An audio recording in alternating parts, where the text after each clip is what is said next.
What's going on, everybody? What's happening? Good Sunday to all you beautiful folks out there. This your girl Tiffany here live in effect. So before I get started, make sure you like and subscribe to my channel, hit the notification bell, and share my channel. So this subject, I was sitting around thinking for the past week or so, and it brought me to this question: how is there a person could believe that man or woman is God, but don't believe that God exists at all? And when I say that, there's people who don't believe God exists, whether it be Abrahamic religion, whether it be African spirituality or Eastern philosophy, right? In general, they don't believe that God exists, but yet they say that God is man or woman. Now, I'm pointing this out because it shows the contradiction in these statements, right? So when I hear this,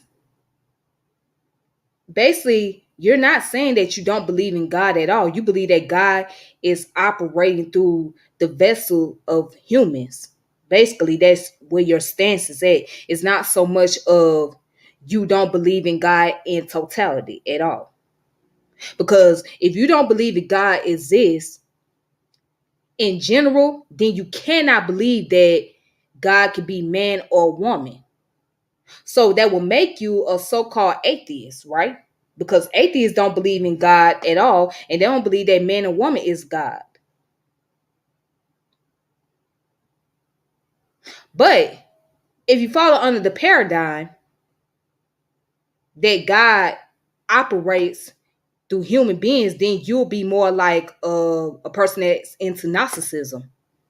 Because a person that's into narcissism, they will go along with that concept, you know what I mean? Because they believe in the occult knowledge, right? So I'm just sitting here and I'm just wondering to myself, because I have heard individuals make these claims and it just doesn't line up. It doesn't make sense. So what I want to do is I want to read something that I have posted on Facebook, right? I'm going to read some of the comments and then I'm going to discuss some of the comments that was posted, all right? So let me go ahead and get to the comments on Facebook.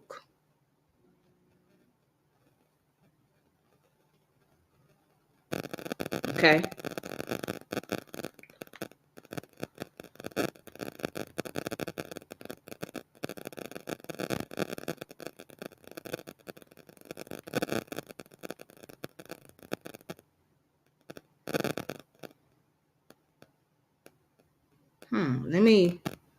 Let me get to the comments on Facebook.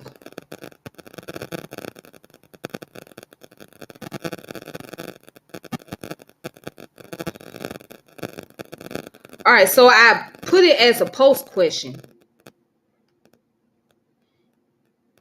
And so some of the comments, I'm gonna first start read. One person put, depends on your definition of God. In some African culture, God is only your oldest ancestor. Okay. Now I do understand where this person is coming from, because there's a cultural interpretation of concept of what God is, right? But again, going back to the general concept where people don't believe in God in general, period, regardless of what cultural practice it is. But I do understand this person's comment. So another person put, first off, there's no such thing as not believing God exists. And I can understand why that person may make an argument, but at the same time, there are people who actually don't believe that God don't exist. So let's read further into the comments. So the person answered the question, because it's a choice. You choosing not to acknowledge a God that you choosing not to believe in. To say even, or to even say the words, I don't believe in God, verbally, you just spoke God into existence.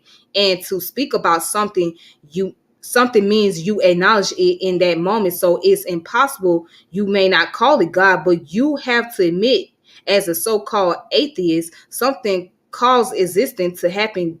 You being not able to identify or define it properly is no excuse to want to choose to believe it doesn't exist. Makes sense. Okay.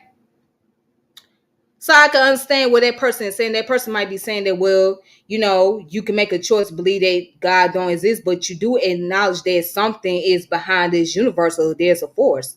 So the wisest thing to be is agnostic, because when you're agnostic, basically you're saying that I don't know if there is or there isn't. So you cannot really say there is a divine force or a creator, and you can't say there isn't. So that's more like being on the safe side, because you will have to prove your position that there is no creator behind this universe, or there is no divinity behind this universe, right? But we have not gone that far in science to actually say there is nothing behind this. Okay, we have not done the extended research to actually argue that. So that's going to take a whole lot of research to actually to prove or disprove the concept of God. So at the end of the day, you still operate on the ideology of beliefs. You still operate on your opinion, right? You still operate on what you might perceive or what you think it is, because you really don't know. So it is safe to be agnostic as opposed to being atheist, because agnostic people can say, I don't know what it is. Or they can say, well, if there is a God, it doesn't have anything to do with us. Or they can say, I don't care if there's a God or not. So that'll be the best bet. Let me read these comments before I continue. Someone say, well, most refer to God in the masculine. However, content created like Priscilla, the queen maker, believes that God is feminine. Oh, God. She ain't the only one. She's not the only one that believes that God is feminine. There's a lot of people that believe that God is feminine or is a woman. So she's not the only one. And there's a lot of people believe that God is man and God is masculine. And then there's those who believe that God is neither. God just exists as the universe. God just exists as the creator. So, everybody have their own points of views. Everybody going to believe what they want to believe. All right. The next comment say the word God is the meaning of supreme being. I can deny there is a supreme being over me that I cannot see, and still claim to be the supreme being of my surroundings.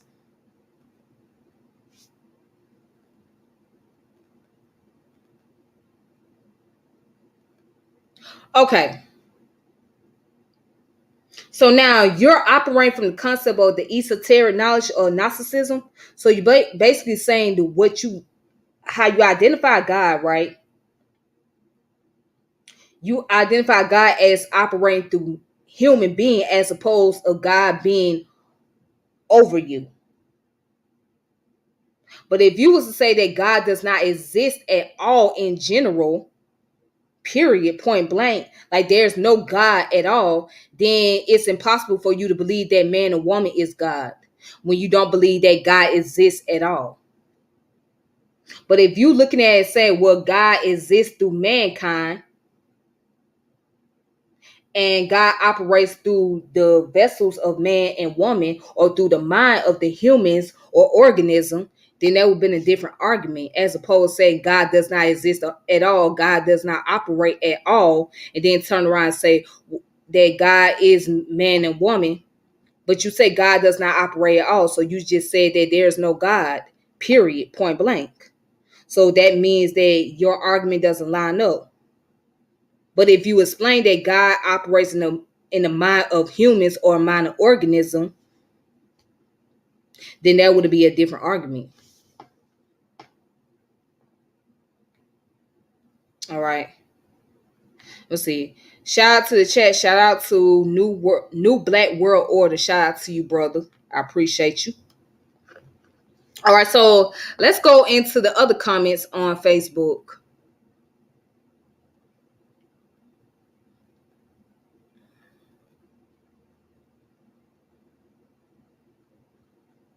All right. Okay. So somebody put in the comment, let me throw in my 2 cents on the matter. So-called atheism was born due to religious oppression, especially that of Christianity in modern times. So when they say God don't exist, we understand in what context. Most of the time they speaking of the Judeo-Christian concept of God. And again, it sounds logical. But then also they can speak in the concept of African spirituality, Eastern philosophy, all of them. You know what I'm saying? They don't just have to deal with the concept of just Christianity or Abrahamic religion. They could just speak about it in general. So my question is, what if they are speaking in general? So the person responded, there are cases of that, but then we must keep in mind they are not exposed to every single concept of God there is. So the may refer to the God or gods of the more popular religions, but what about someone who sees God as nature or consciousness? The reason I chime in on this is because in many of my interaction with atheists, I realize their beef is more with organized religion and dogma and even the word God. I said, okay, I can see it. Now, going back to the concept about God as nature or consciousness, that's where I stand. I stand on the concept of seeing God as being nature, seeing God as being conscious, or God as universe. So I see God in the three concept of O's, which I mentioned before in my previous video: the omnipotent, the omnipresent, and the omniscient. So the omniscient means all knowing, the omnipresent means all everywhere, means that this deity exists everywhere, and omnipotent means that it's all powerful. All right. So that's the way I see God. Okay. So I see that God, or what you call God, the creator, operates in the mind of humans, also operates in the mind of organism. Okay. And I think God has a way of showing us about the reality of the world, or showing us about the biology or biological characteristic and behaviors of human beings and organ and other organism around us, so we won't get caught up in the misconception that everything is just all on one playing field and everybody is the same. So God gives us the conscious, the mind, to be able to open and to be able to process information, or be able to see things for what they really are. So it's kind of like giving us revelation, right? So that's where I stand on that, because that's how I understand God. And I also understand God from the esoteric, as far as like when you read into these Abrahamic religious books or Eastern philosophy, you can be able to have better interpretation as opposed to taking it from a literal standpoint. So instead of me reading the Bible for a literal standpoint, or reading the Quran as literal, or reading the Torah and taking it literal, I can also just have an interpretation and say, okay, well, these are nothing more than storylines. These are nothing more than mythology. Now, what is the figure of speech behind this? What is the meaning behind this? What is the whole thing, or the whole life lesson as you read these scriptures? That's how I look at it. What is the life lesson that you pick up when you read each of the scriptures? You learn that these are stories about individuals, right? And once you learn about the story of the individuals, there is a life lesson that goes along with it, what they call is the moral of the story. So you figure out, well, what is the moral of this story? Ah, that's the moral of the story right there. Okay, now that makes sense. And so that's what I had to learn how to do. I had to learn how to just get away from a literal standpoint to actually reading it as a literature, and then understand what is the moral of the story. So once you understand the moral of the story, then you can't really take it so much as a literal thing. Because now you're able to use your critical analysis. Now you're able to critically think outside the box. And you know how to carefully break everything down, summarize it into your own understanding to bring interpretation. And no, and then also people can't come around and scare you and say, "Oh, you going to hell or you going to heaven," when they cannot prove that heaven or hell actually exists in the physical realm, right? But if we're gonna talk about the physical realm, we are already in hell. We already in hell, but then also it's based on how you live your life. Your life can be peaceful or your life can be chaotic. And it's also in a state of mind. Do you have corruption going on in your mind or do you have a peace of mind? So can't no one come to you and intimidate you by saying, "Oh, you're going to suffer on the day of judgment and God's going to send you down to the lake of fire with the devil, or God's going to send you to heaven." And I think people also miss the point when they read these scriptures. They not talking about the physical body. The scriptures, whether it be the Quran or the Bible, it's not talking about the physical body going to these places. It's talking about your soul. So now you got to ask the question, what is the soul? What is the spirit? Are they one and the same? It doesn't talk about physical body, because when you die, I hope everybody know, if you took biology, you would know that your physical body goes through the process of decaying, which means that it becomes decomposed. So when your body decomposes, what happens? It goes back to the what? It go back to the earth, correct? And your body also becomes food for other organisms. So other organisms feed off your flesh when you die.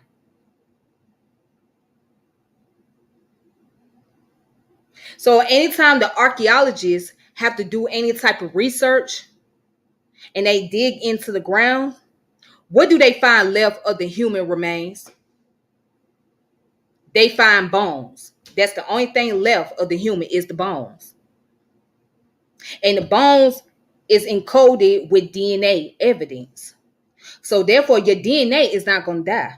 Your bones is not going to die, because your bones is going to be the last thing that is remainder of you. You could be gone for 450,000 years and your bones will still be here. You could be gone for 120,000 years and your DNA will still be here. That's all that's going to be left for you. All your flesh is going to be gone. Right? So when we talking about this concept of you going to hell and heaven, if you read those scriptures, it's not talking about your physical body. It's talking about your soul. If you go back and read the Quran, it talks about the what? The soul. So let's go into what is the soul and what is the spirit and what's the difference between those two. All right, so let's look at the academic version of what the soul is.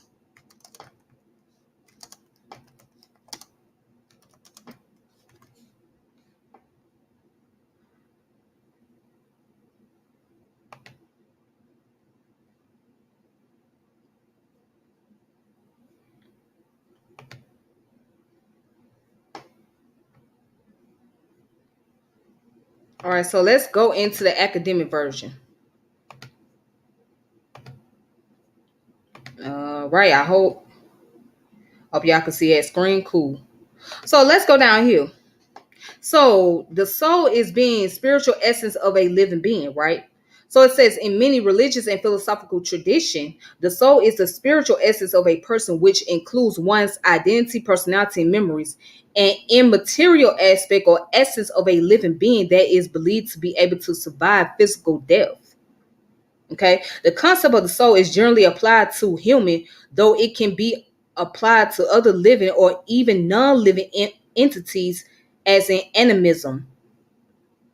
Okay, so it goes into etymology. So the etymology, the modern English noun soul is derived from Old English, which is soul.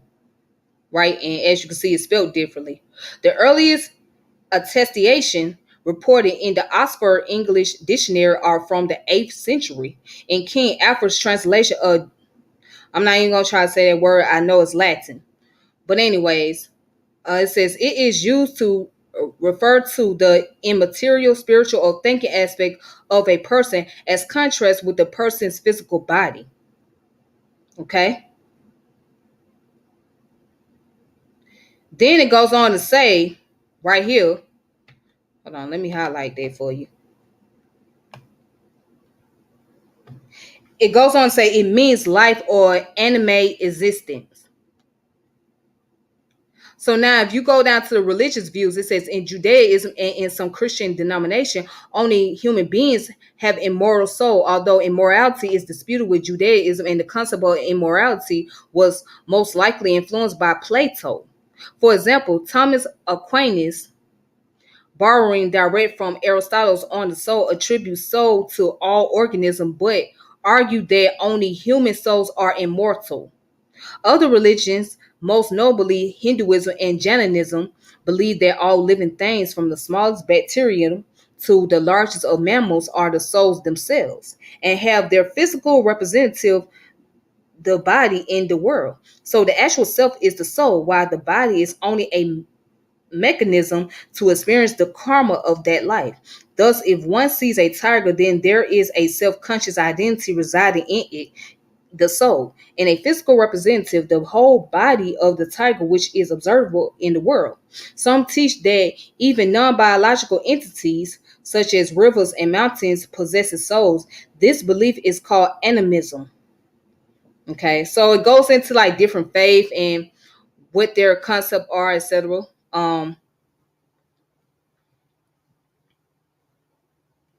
Okay, so as you can see,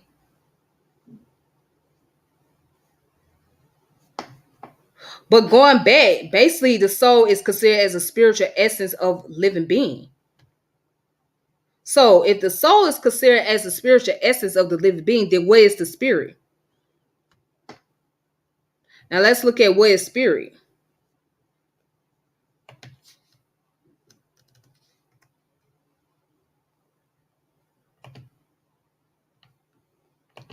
So watch this. So spirit, or vital essence, vital principle, or animating force within all living things. In philosophy and religion, spirit is the vital principle or animating essence within humans, or in some views, all living things. Although views of spirit vary between different belief systems, when spirit is contrast with the soul, the former is often seen as basic natural force, principle, or substance, whereas the latter is used to describe the organized structure of an individual beings' consciousness in humans, including their personality. Spirit as a substance may also be contrasted with matter, where it is usually seen as more subtle and ideal, put forth, for example, in the Principia Mathematica. So let's see what that is. Okay, so the Principia Mathematica, which is PM, is a 3-volume work on the foundation of mathematics written by a mathematician, philosopher, Alfred North Whitehead, and Bertrand Russell, and published in 1910, 12, and 13. All right, but anyways, let's see. I'm trying to skip because I don't want to go through all this. Okay, but anyhow, it says PM was originally conceived as a sequel volume to Russell's 1903 principle, but as PM states, this became an unworkable suggestion for practical and philosophical reasons. The present work was originally intended by us to be compromised in a second volume of Principles of Mathematics, right? But as we advanced it, it became increasingly evident that the subject is very much larger than one.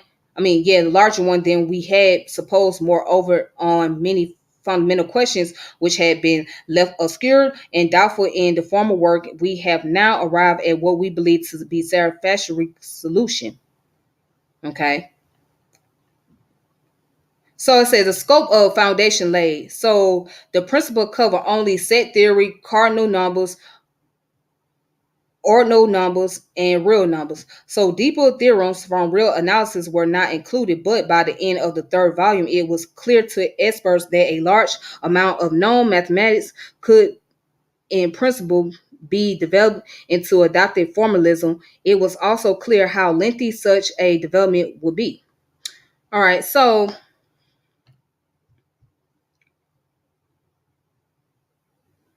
basically,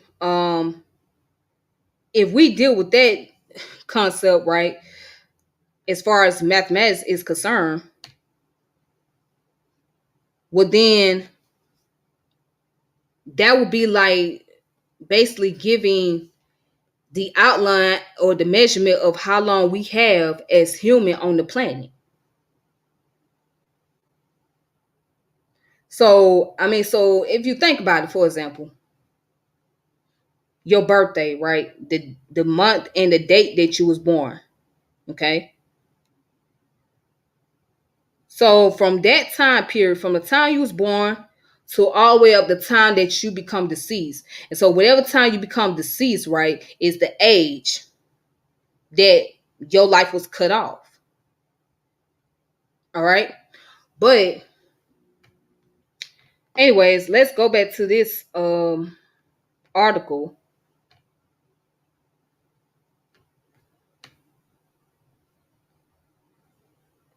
So anyway, going back to the concept about spirit, right? So the word spirit came into Middle Age via Old French spirit.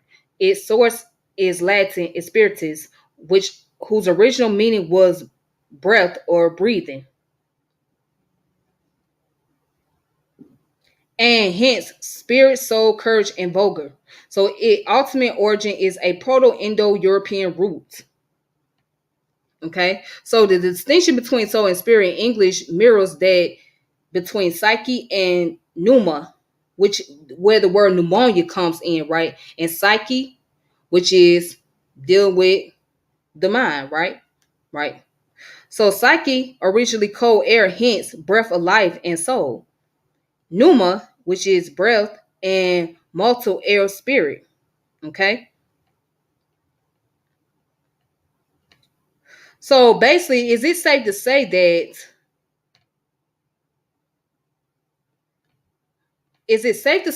spirit and soul can intertwine with each other? Well, pretty much you might well say, because both are the essence of the living being, right? Except that the spirit is more dealing with the breath of life, whereas the soul is more of dealing with the essence of that human. But they both intertwine with each other. So at the end of the day, if we really go down to the conclusion of it, it's not your physical body that's going to go through the process of whether there's going to be a heaven or hell, but it's the soul or the spirit. So we can argue that those things are mythological, right? But at the same time, that's still based on the philosophical beliefs that many schools of thoughts had.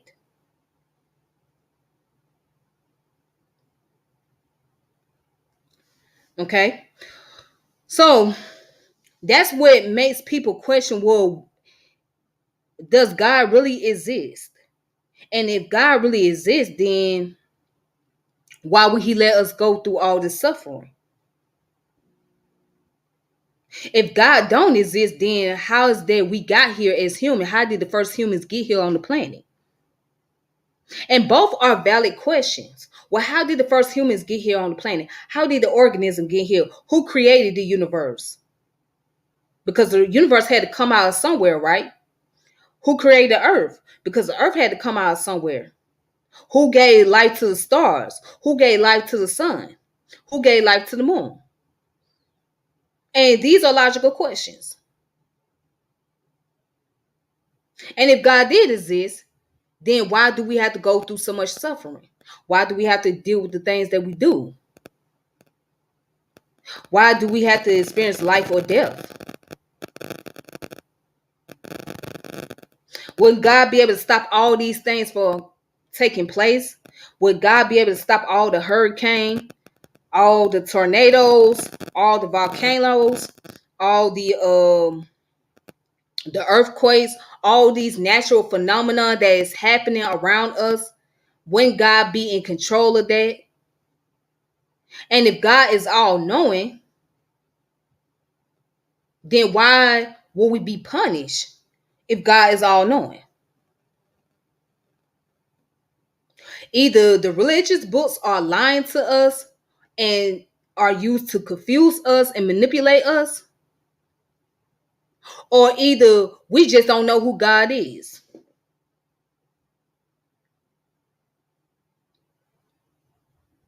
So these questions are needed. These are valid questions that can be asked to individuals on either side.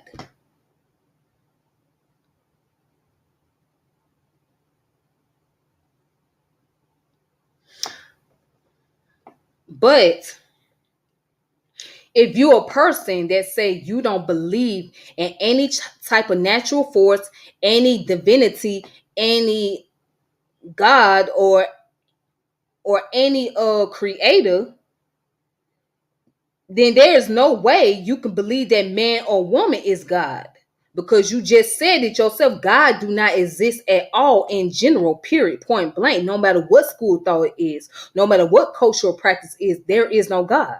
So therefore you cannot argue that man or woman is God. Or if you do argue that, then you got to admit to yourself that you believe in something, that you believe that there is some form of natural force that operates within us. And that's just my whole argument here. That's my whole point.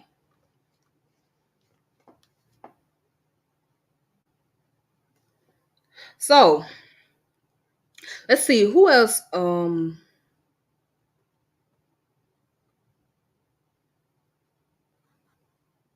somebody asked a good question here. How can they believe a man or woman is a deity when the sun, planet, ocean, growth of vegetation existed before humans? Now that's another good question. Why is that you could believe that man or a woman is God, but you don't believe that the cosmos is God, or you don't believe that the ocean, the marine life is God, or you don't believe that the plant life itself is God? Because after all, these things allow us to exist. The sun gives us thermal energy, right? The ocean is where 62% of life is at. So most of the life organism is inside of the ocean as opposed to being on the ground. So you get about maybe what? Well, let me take the back. I think that it's about 67% of life in the water than it is on the ground, because the earth is covered by 67% of water, and about 23, oh excuse me, about 33% of it, about 33% of the earth is land, but 67% of it is surrounded by water or covered with water.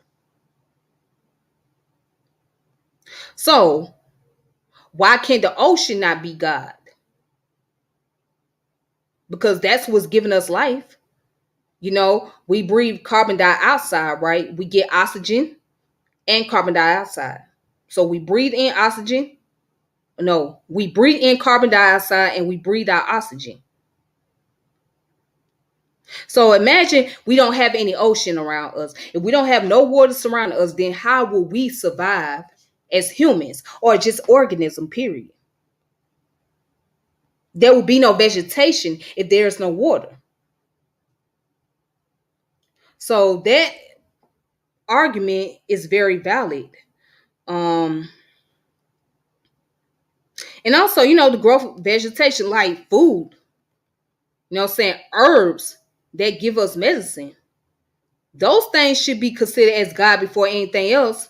If you're going to argue that God is something, right, it should be God based on planet, sun, ocean, and vegetation. So this person who posted the comment on Facebook, I pretty much agree with their argument. They have a good argument here. As a matter of fact, I believe that it's the most logical argument. How can they believe a man or woman is a deity when the sun, planet, ocean, growth of vegetation, etc., existed before humans? That's a great question.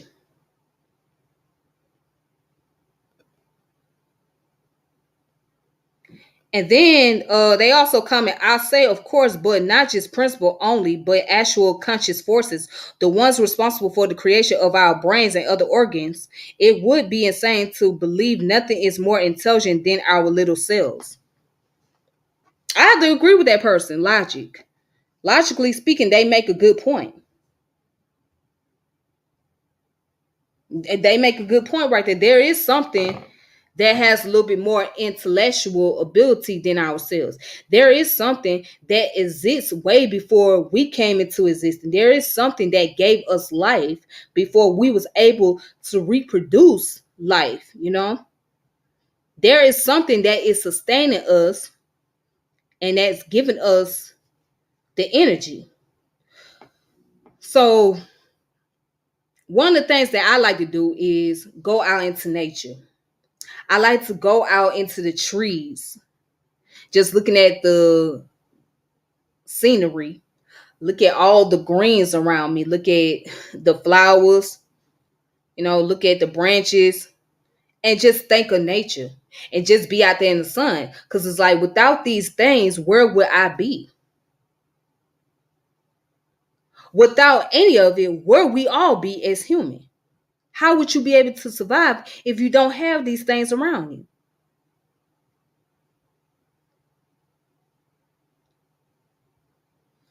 So I see why many people make it their business to study marine life or marine biology at that, and also study botany, which is the study of plants, and study astrophysics or astronomy, because you're trying to understand how nature works, how nature operates, how these forces come together and give us life as organism, or help to sustain life for us as organism.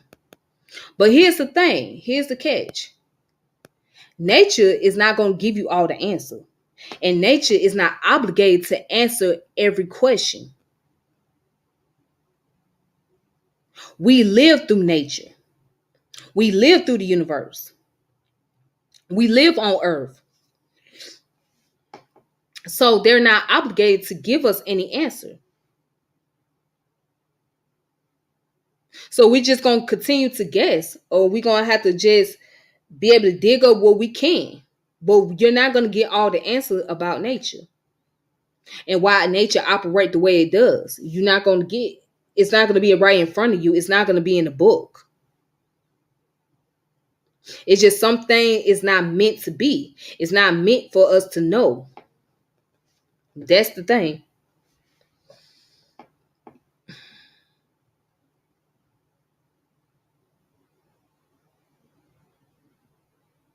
Hmm. But what I could say is, going back to the beginning, the concept of God, Allah, Yahweh, the Tao, the Buddha,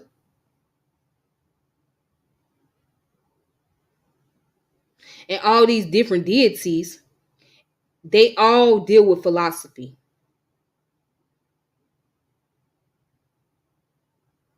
That's all they are. They are philosophy of humans who have their own interpretation about nature, or who created their own ideas to bring into cultural practice.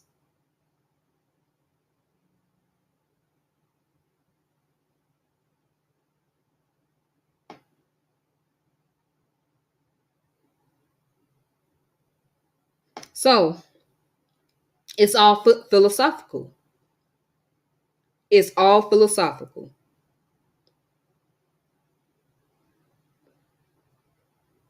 And once we understand that, then we wouldn't be as confused. because we all, once we get into the origin and study ancient philosophy and what these people in the ancient time period believed in and why they believe the things they believed in, we all would be able to come down to some form of conclusion, understanding that it's just philosophical. Because we don't know what's going to happen once we leave the earth.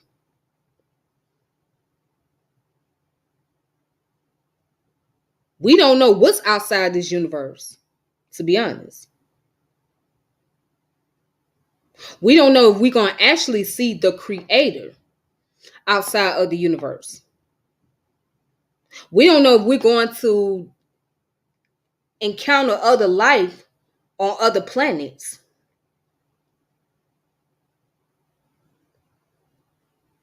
So we don't know what's going to happen to us after we leave. We don't know what's the next step. All we know is one day we all got to go.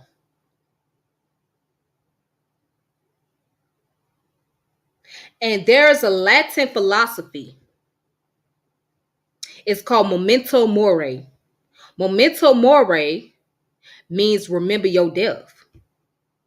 So it basically means that remember, it can happen at any time. Your death can happen at any time. And in the Akan culture, they call it Owu Atwiti. So that's one of the Adinkra symbol. The Adinkra symbol for Owu Atwiti is the ladder. Okay?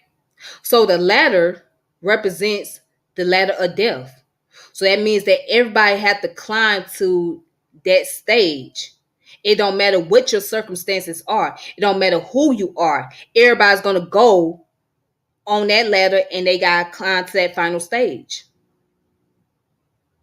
So in the Akan religion, the Adinkra symbol, Owu Atwiti, basically the Akan people use that symbol as a way to remember that one day they're going to have to go. Everybody is going to pass away. So live while you can and hold on as much memory as you can and pass down your legacy to the next generation. And hopefully they'll pass down that legacy to their next generation and the generation after and so on and so forth.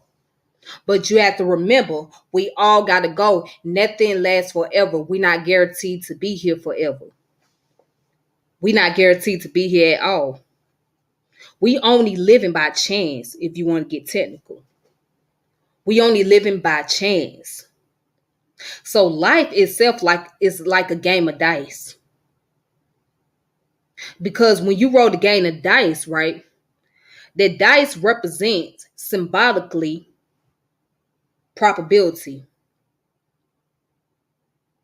So probability deals with what are your chances. There's a chance that this can occur. There's a chance that that will occur.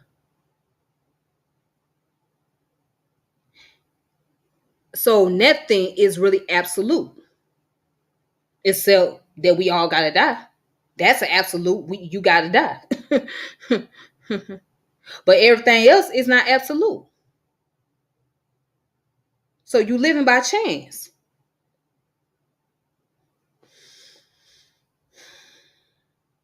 And life is the beginning of death.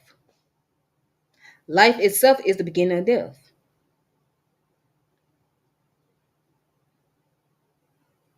So that's all we really know. So we really don't know anything else. It's like we pretty much trying to, we only know based on what we study.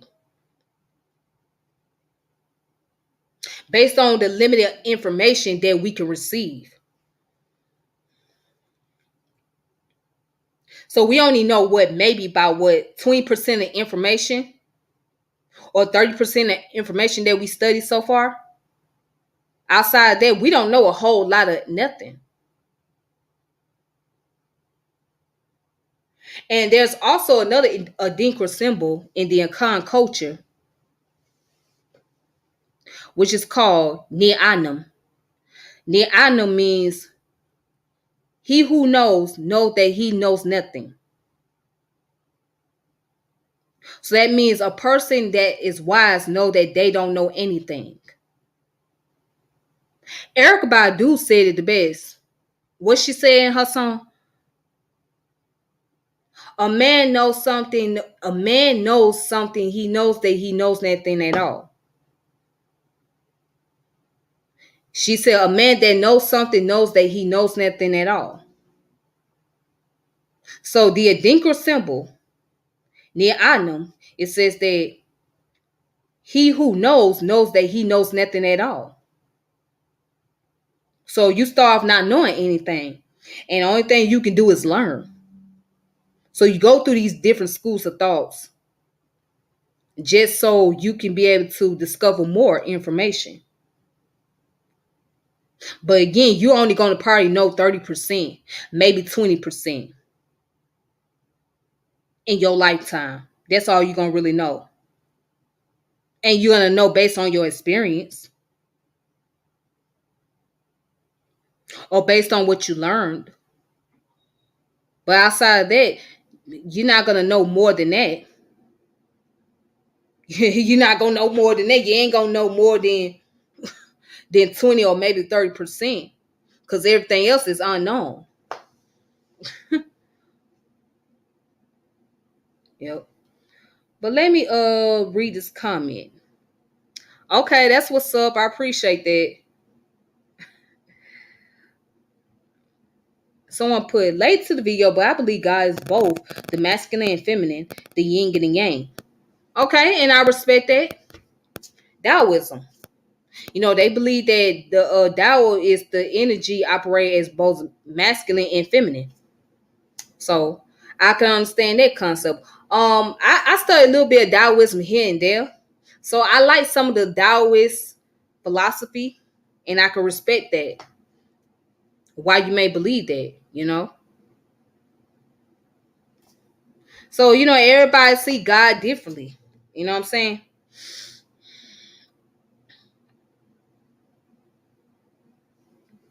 Yep.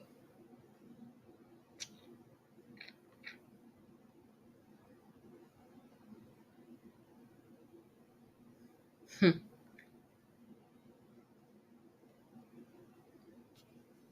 So, again, this is just something. This is something I was thinking about because I think about a lot of things. There's so many thoughts that come to my mind, and there's certain things that I probably just won't put out there to the atmosphere or do a topic on. Because either I don't know how to put it into perspective or it's just something I just don't want to talk about. But this one just needed a conversation. You know what I'm saying? And this is something that's mostly common because a lot of people, the first thing when they get into the knowledge of self or get into being woke or conscious, they start asking questions about God. They start studying into depth about religion or spirituality. You know what I'm saying? Which it becomes very interesting. And then at time it can be overbearing. It can be overwhelming and the conversation can be very repetitive and redundant because it's like you don't get no solution out of there. You just get everybody's opinion and point of view and their own perception. But but this is one of the first thing that people start to study on is the concept about religion and spirituality, and they start to question their beliefs as far as how they grew up and what they were taught. So, but anyways, that's all I have for this wonderful evening. I hope you guys have a good Sunday. For those of you that done with the church, I hope you guys I hope you guys done took some lesson out of there, and I hope you guys studied the information about your ancestors and the concept of church or how they dealt with going to these services every Sunday and how they went about praising the Lord or whatnot. So when you start seeing folks doing their little dances and speaking in tongue and doing all these extra things, you better think about that and look at the origin and where it comes from. So you will see a lot of African spiritual components there for those of you, especially in the Black church. So, but I have nothing else to say.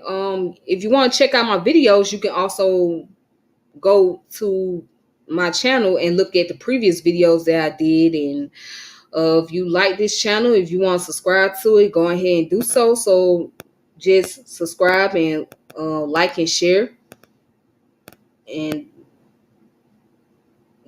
go from there. And if you want to ever be on the channel with me, let me know. Reach out to me. My email is on there.